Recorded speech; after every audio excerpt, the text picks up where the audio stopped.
The Hunt for Red October by Tom Clancy.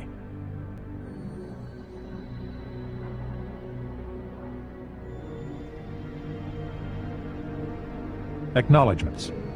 For technical information and advice, I am especially indebted to Michael Shelton, former naval aviator, Larry Bond, whose naval war game Harpoon was adopted for the training of NROTC cadets, Drs. Jerry Sterner and Craig Jeske, and Lieutenant Commander Gregory Young, USN. For Ralph Chatham, a subdriver who spoke the truth, and for all the men who wear dolphins. The Hunt for Red October. The first day, Friday, 3 December. The Red October. Captain First Rank Marko Ramius of the Soviet Navy was dressed for the Arctic conditions normal to the Northern Fleet submarine base at Polyarny. 5 layers of wool and oilskin enclosed him. A dirty harbor tug pushed his submarine's bow around to the north, facing down the channel. The dock that had held his Red October for 2 interminable months was now a water-filled concrete box, one of the many specially built to shelter strategic missile submarines from the harsh elements. On its edge, a collection of sailors and dockyard workers watched his ship sail in stolid Russian fashion without a wave or a cheer. "Engines ahead slow, Komarov," he ordered. The tug slid out of the way, and Ramius glanced aft to see the water stirring from the force of the twin bronze propellers. The tug's commander waved. Ramius returned the gesture. The tug had done a simple job, but done it quickly and well. The Red October, a Typhoon-class sub, moved under her own power towards the main ship channel of the Kola Fjord. "There's Purga, Captain." Gregory Komarov pointed to the icebreaker that would escort them to sea. Ramius nodded. The 2 hours required to transit the channel would tax not his seamanship, but his endurance. There was a cold north wind blowing, the only sort of north wind in this part of the world. Late autumn had been surprisingly mild, and scarcely any snow had fallen in an area that measures it in meters. Then, a week before, a major winter storm had savaged the Murmansk coast, breaking pieces off the Arctic ice pack. The icebreaker was no formality. The Purga would butt aside any ice that might have drifted overnight into the channel. It would not do at all for the Soviet Navy's newest missile submarine to be damaged by an errant chunk of frozen water. The water in the fjord was choppy, driven by the brisk wind. It began to lap over the October's spherical bow, rolling back down the flat missile deck which lay before the towering black sail. The water was coated with the bilge oil of numberless ships, filth that would not evaporate in the low temperatures, and that left a black ring on the rocky walls of the fjord as though from the bath of a slovenly giant. An altogether apt simile, Ramius thought. The Soviet giant cared little for the dirt it left on the face of the earth, he grumbled to himself. He had learned his seamanship as a boy on inshore fishing boats, and knew what it was to be in harmony with nature. "Increase speed to 1/3, he said. Komarov repeated his captain's order over the bridge telephone. The water stirred more as the October moved astern of the Purga. Captain Lieutenant Komarov was the ship's navigator, his last duty station having been harbor pilot for the large combatant vessels based on both sides of the wide inlet. The 2 officers kept a weather eye on the armed icebreaker 300 meters ahead. The Purga's afterdeck had a handful of crewmen stomping about in the cold, one wearing the white apron of a ship's cook. They wanted to witness the Red October's first operational cruise, and besides, sailors will do almost anything to break the monotony of their duties. Ordinarily, it would have irritated Ramius to have his ship escorted out. The channel here was wide and deep, but not today. The ice was something to worry about, and so, for Ramius, was a great deal else. "So, my captain, again we go to sea to serve and protect the Rodina." Captain Second Rank Ivan Yureyevich Putin poked his head through the hatch, without permission as usual, and clambered up the ladder with the awkwardness of a landsman. The tiny control station was already crowded enough with a captain, the navigator, and a mute lookout. Putin was the ship's Zampolit, political officer. Everything he did was to serve the Rodina, motherland, a word that had mystical connotations to a Russian, and, along with V.I. Lenin, was the Communist Party's substitute for a godhead. "Indeed, Ivan," Ramius replied, with more good cheer than he felt. 2 weeks at sea. It is good to leave the dock. A seaman belongs at sea, not tied alongside, overrun with bureaucrats and workmen with dirty boots. And we will be warm." "You find this cold?" Putin asked incredulously. For the 100th time, Ramius told himself that Putin was the perfect political officer. His voice was always too loud, his humor too affected. He never allowed a person to forget what he was.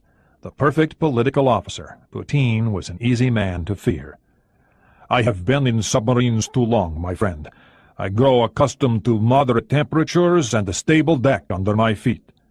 Putin did not notice the veiled insult. He'd been assigned to submarines after his first tour on destroyers had been cut short by chronic seasickness, and perhaps because he did not resent the close confinement aboard submarines, something that many men cannot tolerate. "Ah, Marko Alexandrovich, in Gorky on a day like this, flowers bloom." "And what sort of flowers might those be, comrade political officer?" Ramius surveyed the fjord through his binoculars. At noon the sun was barely over the southeast horizon, casting orange light and purple shadows along the rocky walls. "Why, snowflowers, of course," Putin said, laughing loudly. "On a day like this, the faces of the children and the women glow pink, your breath trails behind you like a cloud, and the vodka tastes especially fine. Ah, to be in Gorky on a day like this!" "The bastard ought to work for inn tourist," Ramius told himself, except that Gorky is a city closed to foreigners. He had been there twice. It had struck him as a typical Soviet city, full of ramshackle buildings, dirty streets, and ill-clad citizens. As it was in most Russian cities, winter was Gorky's best season. The snow hid all the dirt. Ramius, half Lithuanian, had childhood memories of a better place, a coastal village whose Hanseatic origin had left rows of presentable buildings. It was unusual for anyone other than a great Russian to be aboard, much less command, a Soviet naval vessel.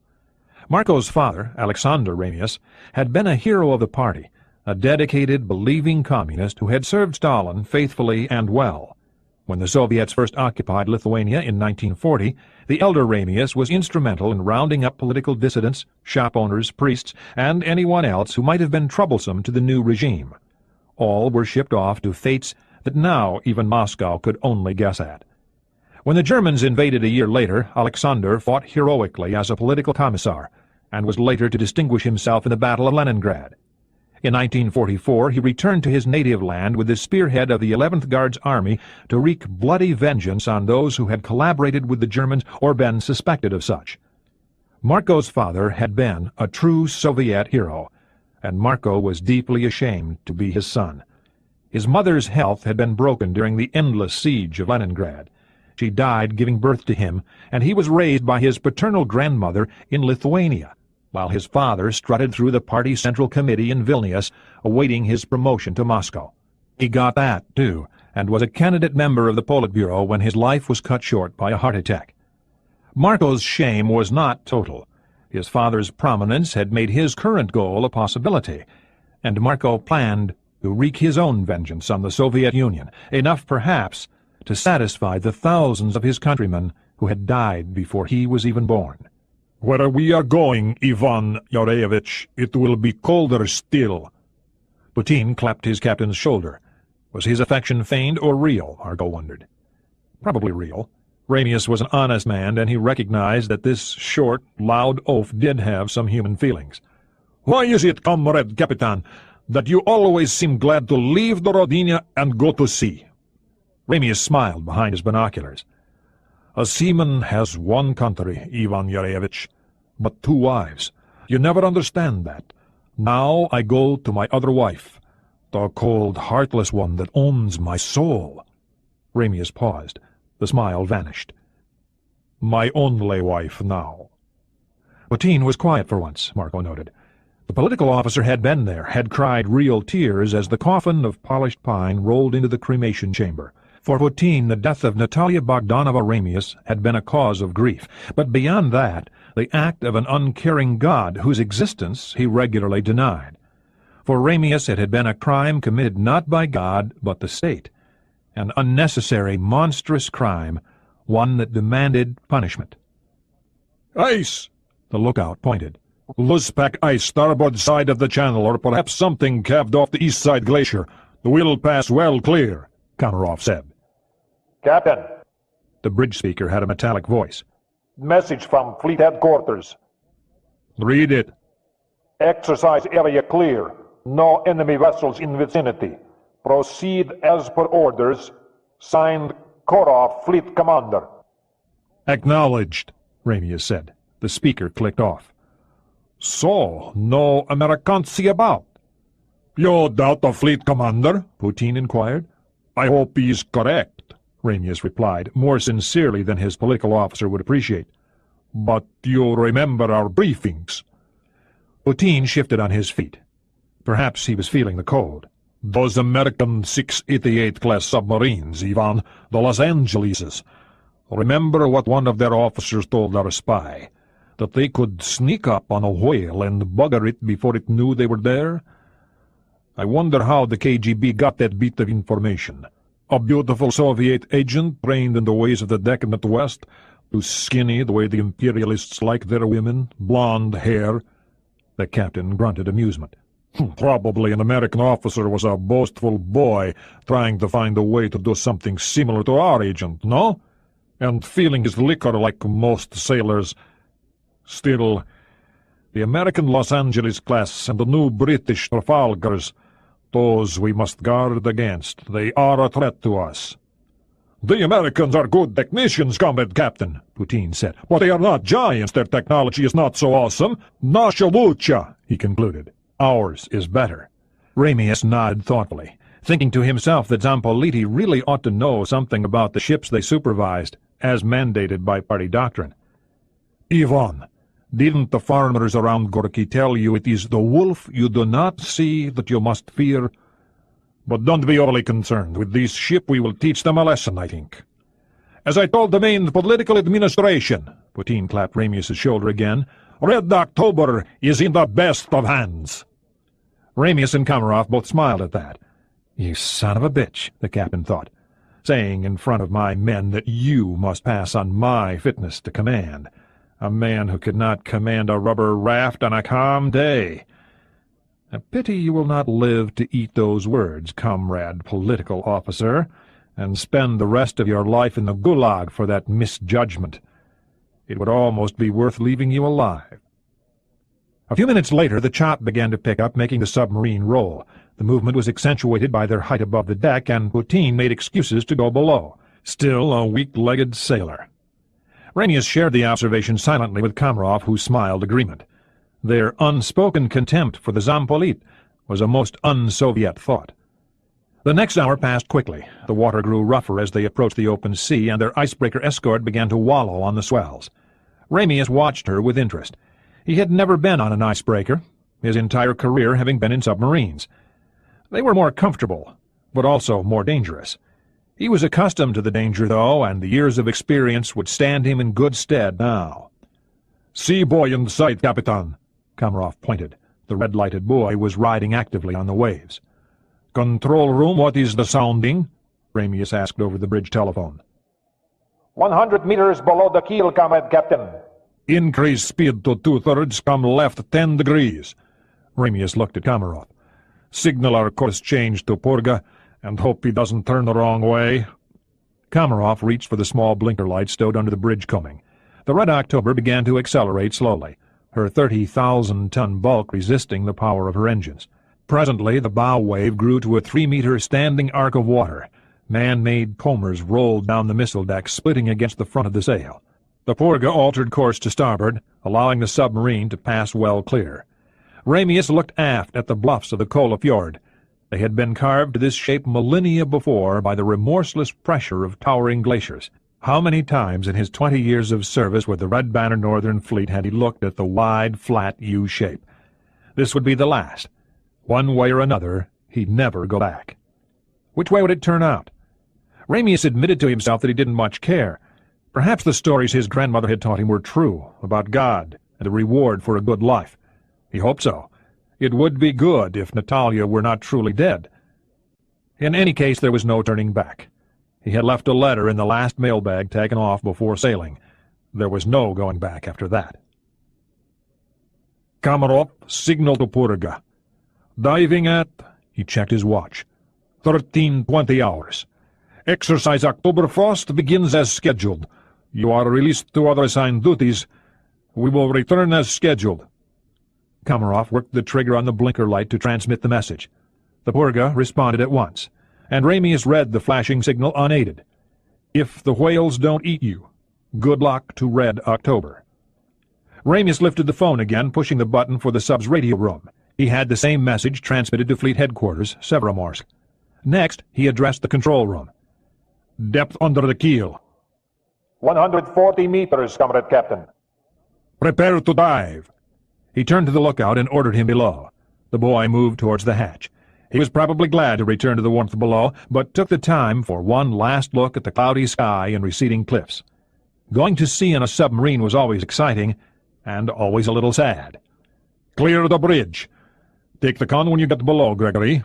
Komarov nodded and dropped down the hatch, leaving the captain alone. Ramius made one last careful scan of the horizon. The sun was barely visible aft, the sky leaden, the sea black except for the splash of whitecaps. He wondered if he were saying goodbye to the world. If so, he would have preferred a more cheerful view of it. Before sliding down, he inspected the hatch seat, pulling it shut with a chain and making sure the automatic mechanism functioned properly. Next, he dropped 8 meters down the inside of the sail to the pressure hull, then 2 more into the control room. A Mitchman, warrant officer, shut the second hatch and with a powerful spin turned the locking wheel as far as it would go. "Gregory?" Ramius asked. "Straight board shut," the navigator said crisply, pointing to the diving board. All hull-opening indicator lights showed green. Safe. "All systems aligned and checked for dive. The compensation is entered. We are rigged for dive." The captain made his own visual inspection of mechanical, electrical, and hydraulic indicators. He nodded, and the Mitchman of the watch unlocked the vent controls. "Dive!" Ramius ordered, moving to the periscope to relieve Vasily Borodin, his star palm, executive officer. Komarov pulled the diving alarm, and the hull reverberated with the racket of a loud buzzer. "Flood the main ballast tanks. Rig out the diving planes. 10 degrees down angle on the planes," Komarov ordered, his eyes alert to see that every crewman did his job exactly. Ramius listened carefully but did not look. Komarov was the best young seaman he had ever commanded, and had long since earned his captain's trust. The Red October's hull was filled with the noise of rushing air as vents at the top of the ballast tanks were opened, and water entering from the tank floods at the bottom chased the buoying air out. It was a lengthy process, for the submarine had many such tanks, each carefully subdivided by numerous cellular baffles. Ramius adjusted the periscope lens to look down and saw the black water change briefly to foam. The Red October was the largest and finest command Ramius had ever had, but the sub had one major flaw. She had plenty of engine power and a new drive system that he hoped would befuddle American and Soviet submarines alike, but she was so big that she changed depth like a crippled whale, slow going up, even slower going down. "Scope under." Ramius stepped away from the instrument after what seemed a long wait. "Down the periscope." "Passing 40 meters," Komarov said. "Level off at 100 meters." Ramius watched his crewmen now. The first dive could make experienced men shudder, and half his crew were farm boys straight from training camp. The hull popped and creaked under the pressure of the surrounding water, something that took getting used to. A few of the younger men went pale, but stood rigidly upright. Komarov began the procedure for leveling off at the proper depth. Ramius watched with a pride he might have felt for his own son as the lieutenant gave the necessary orders with precision. He was the first officer Ramius had recruited. The control room crew snapped to his command. 5 minutes later, the submarine slowed her descent at 90 meters and settled the next 10 to a perfect stop at 100. "Well done, Comrade Lieutenant. You have the con. Slow to 1/3 speed. Have the sonarmen listen on all passive systems." Ramius turned to leave the control room, motioning Putin to follow him. And so it began. Ramius and Putin went aft to the submarine's wardroom. The captain held the door open for the political officer, then closed and locked it behind himself. The Red October's wardroom was a spacious affair for a submarine, located immediately forward of the galley, aft of the officer accommodations. Its walls were soundproofed, and the door had a lock because her designers had known that not everything the officers had to say was necessarily for the ears of the enlisted men. It was large enough for all of the October's officers to eat as a group, though at least 3 of them would always be on duty. The safe containing the ship's orders was here, not in the captain's stateroom where a man might use his solitude to try opening it by himself. It had 2 dials. Ramius had one combination, Putin the other, which was hardly necessary since Putin undoubtedly knew their mission orders already. So did Ramius, but not all the particulars. Putin poured tea as the captain checked his watch against the chronometer mounted on the bulkhead. 15 minutes until he could open the safe. Poutin's courtesy made him uneasy. 2 more weeks of confinement, Zampolit said, stirring his tea. The Americans do this for 2 months, Ivan. Of course their submarines are far more comfortable. Despite her huge bulk, the October's crew accommodations would have shamed a gulag jailer. The crew consisted of 15 officers, housed in fairly decent cabins aft, and 100 enlisted men whose bunks were stuffed into corners and racks throughout the bow forward of the missile room. The October's size was deceptive. The interior of her double hull was crammed with missiles, torpedoes, a nuclear reactor and its support equipment, a huge backup diesel power plant, and bank of nickel-cadmium batteries outside the pressure hull, which was 10 times the size of its American counterparts. Running and maintaining the ship was a huge job for so small a crew, even though extensive use of automation made her the most modern of Soviet naval vessels. Perhaps the men didn't need proper bunks. They would only have 4 or 6 hours a day to make use of them. This would work to Ramius's advantage. Half of his crew were draftees on their first operational cruise, and even the more experienced men knew little enough. The strength of his enlisted crew, unlike that of Western crews, resided much more in his 11 Michmani warrant officers than in his Glavny Starshiny senior petty officers. All of them were men who were specifically trained to do, exactly what their officers told them, and Ramius had picked the officers. You want to cruise for 2 months? Poutin asked. I have done it on diesel submarines. A submarine belongs at sea, Ivan. Our mission is to strike fear into the hearts of the imperialists. We do not accomplish this tied up in our barn at Polyarny most of the time. But we cannot stay at sea any longer because any period over 2 weeks and the crew loses efficiency. In 2 weeks this collection of children will be a mob of numbed robots. Ramius was counting on that. And we could solve this by having capitalist luxuries? Poutin sneered. A true Marxist is objective, comrade political officer, Ramius chided, savoring this last argument with Poutin. Objectively, that which aids us in carrying out our mission is good. That which hinders us is bad. Adversity is supposed to hone one's spirit and skill, not dull them. Just being aboard the submarine is hardship enough, is it not? Not for you, Marco, Poutin grinned over his tea. I am a seaman. Our crewmen are not, most never will be. They are a mob of farmers' sons and boys who yearn to be factory workers. We must adjust to the times, Ivan. These youngsters are not the same as we were. That is true enough, Poutin agreed. You are never satisfied, comrade captain. I suppose it is men like you who force progress upon us all.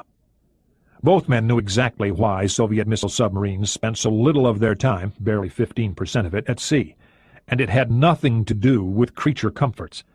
The Red October carried 26 SS-N-20 Seahawk missiles, each with 8 500-kiloton multiple independently targetable re-entry vehicles, MIRVs, enough to destroy 200 cities.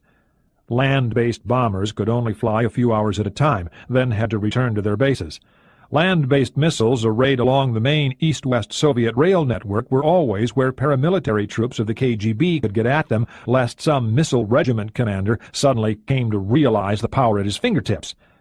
But missile submarines were, by definition, beyond any control from land. Their entire mission was to disappear. Given that fact, Marco was surprised that his government had them at all. The crew of such vessels had to be trusted. And so they sailed less often than their Western counterparts, and when they did, it was with a political officer aboard to stand next to the commanding officer, a second captain always ready to pass approval on every action. Do you think you could do it, Marco, cruise for 2 months with these farm boys? I prefer half-trained boys, as you know. They have less to unlearn. Then I can train them to be seamen the right way, my way.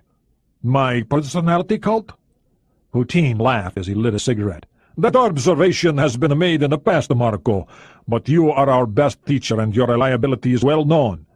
This was very true.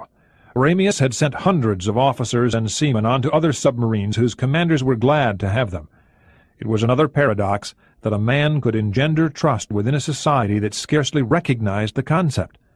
Of course, Ramius was a loyal party member, the son of a party hero who had been carried to his grave by 3 Politburo members. Poutine waggled his finger. "You should be commanding one of our higher naval schools, Comrade Captain. Your talents would better serve the state there." "It is a seaman I am, Ivan Yurevich. Only a seaman, not a schoolmaster, despite what they say about me. A wise man knows his limitations, and a bold one seizes opportunities." Every officer aboard had served with Ramius before, except for 3 junior lieutenants, who would obey their orders as readily as any wet-nosed matros, seaman, and the doctor, who was useless. The chronometer chimed 4 bells. Ramius stood and dialed in his 3-element combination. Poutine did the same, and the captain flipped the lever to open the safe's circular door. Inside was a manila envelope, plus 4 books of cipher keys and missile targeting coordinates. Ramius removed the envelope, then closed the door, spinning both dials before sitting down again. "So, Ivan, what do you suppose our orders tell us to do?" Ramius asked theatrically. "Our duty, Comrade Captain," Poutine smiled. "Indeed." Ramius broke the wax seal on the envelope and extracted the 4-page operation order. He read it quickly. It was not complicated. "So, we are to proceed to grid square 5490 and rendezvous with our attack submarine V.K. Konovalov. That's Captain Tupolev's new command. You know Viktor Tupolev? No? Viktor will guard us from imperialist intruders, and we will conduct a 4-day acquisition and tracking drill, with him hunting us, if he can." Ramius chuckled. "The boys in the attack submarine directorate still have not figured out how to track our new drive system. Well, neither will the Americans. We are to confine our operations to grid square 5490 and the immediately surrounding squares. That ought to make Victor's task a bit easier." "But you will not let him find us?" "Certainly not," Ramius snorted. "Let? Victor was once my pupil. You give nothing to an enemy, Ivan, even in a drill. The Imperialists certainly won't. In trying to find us, he also practices finding their missile submarines. He will have a fair chance of locating us, I think. The exercise is confined to 9 squares, 40,000 square kilometers. We shall see what he has learned since he served with us. Oh, that's right. You weren't with me then. That's when I had the Suslov. Do I see disappointment? No, not really. The 4-day drill with the Konovalov will be an interesting diversion." "Bastard," he said to himself. "You knew beforehand exactly what our orders were, and you do know Viktor Tupolev. Liar." It was time. Poutine finished his cigarette and his tea before standing. "So, again I am permitted to watch the master captain at work, befuddling a poor boy." He turned towards the door. "I think—" Ramius kicked Poutine's feet out from under him just as he was stepping away from the table. Poutine fell backwards while Ramius sprang to his feet and grasped the political officer's head in his strong fisherman's hands. The captain drove his neck downward to the sharp, metal-edged corner of the wardroom table. It struck the point. In the same instant, Ramius pushed down on the man's chest. An unnecessary gesture. With a sickening crackle of bones, Ivan Poutine's neck broke, his spine severed at the level of the 2nd cervical vertebrae. A perfect hangman's fracture. The political officer had no time to react. The nerves to his body below the neck were instantly cut off from the organs and muscles they controlled. Poutine tried to shout, to say something, but his mouth flapped open and shut without a sound except for the exhalation of his last lungful of air. He tried to gulp air down like a landed fish, and this did not work. Then his eyes went up to Ramius, wide in shock. There was no pain and no emotion but surprise. The captain laid him gently on the tile deck. Ramius saw the face flash with recognition, then darken. He reached down to take Poutine's pulse. It was nearly 2 minutes before the heart stopped completely. When Ramius was sure that his political officer was dead, he took the teapot from the table and poured 2 cups worth on the deck, careful to drip some on the man's shoes. Next, he lifted the body to the wardroom table and threw open the door. "Dr. Petrov, to the wardroom at once!" The ship's medical office was only a few steps aft. Petrov was there in seconds, along with Vasily Borodin, who had hurried aft from the control room. "He slipped on the deck where I spilled my tea," Ramius gasped, performing closed-heart massage on Poutine's chest. "I tried to keep him from falling, but he hit his head on the table." Petrov shoved the captain aside, moved the body around, and leapt on the table to kneel astride it. He tore the shirt open, then checked Poutin's eyes. Both pupils were wide and fixed. The doctor felt around the man's head, his hands working down toward the neck. They stopped there, probing. The doctor shook his head slowly. "Comrade Poutin is dead. His neck is broken." The doctor's hands came loose, and he closed the Zampolit's eyes. "No!" Ramius shouted. "He was alive only a minute ago." The commanding officer was sobbing. "It's my fault. I tried to catch him, but I failed. My fault." He collapsed into a chair and buried his face in his hands. "My fault," he cried, shaking his head in rage, struggling visibly to regain his composure. An altogether excellent performance. Petrov placed his hand on the captain's shoulder. "It was an accident, Comrade Captain. These things happen even to experienced men. It was not your fault. Truly, comrade." Ramius swore under his breath, regaining control of himself. "There is nothing you can do?" Petrov shook his head. "Even in the finest clinic in the Soviet Union, nothing could be done. Once the spinal cord is severed, there is no hope. Death is virtually instantaneous, but also it is quite painless," the doctor added consolingly. Ramius drew himself up as he took a long breath. His face set. "Comrade Poutin was a good shipmate, a loyal party member, and a fine officer." Out the corner of his eye he noticed Borodin's mouth twitch. "Comrades, we will continue our mission. Dr. Petrov, you will carry our comrade's body to the freezer. This is gruesome, I know, but he deserves and will get an honorable military funeral with his shipmates in attendance, as it should be, when we return to port." "Will this be reported to Fleet Headquarters?" Petrov asked. "We cannot. Our orders are to maintain strict radio silence." Ramius handed the doctor a set of operations orders from his pocket, not those taken from the safe. "Page 3, Comrade Doctor." Petrov's eyes went wide, reading the operational directive. "I would prefer to report this, but our orders are explicit. Once we dive, no transmissions of any kind, for any reason." Petrov handed the papers back. "Too bad. Our comrade would have looked forward to this, but orders are orders, and we shall carry them out." "Poutin would have it no other way," Petrov agreed. "Borodin, observe. I take the comrade political officer's missile control key from his neck as per regulations," Ramius said, pocketing the key and chain. "I note this and will so enter it in a log," the executive officer said gravely. Petrov brought in his corpsman. Together they took the body aft to the medical office, where it was zippered into a body bag. The corpsman and a pair of sailors then took it forward through the control room into the missile compartment. The entrance to the freezer was on the lower missile deck, and the men carried the body through the door. While two cooks removed food to make room for it, the body was set reverently down in the corner. Aft, the doctor and the executive officer made the necessary inventory of personal effects, one copy for the ship's medical file, another for the ship's log, and a third for a box that was sealed and locked up in the medical office. Forward, Ramius took the con in a subdued control room. He ordered the submarine to a course of 290 degrees, west-northwest. Grid square 5490 was to the east.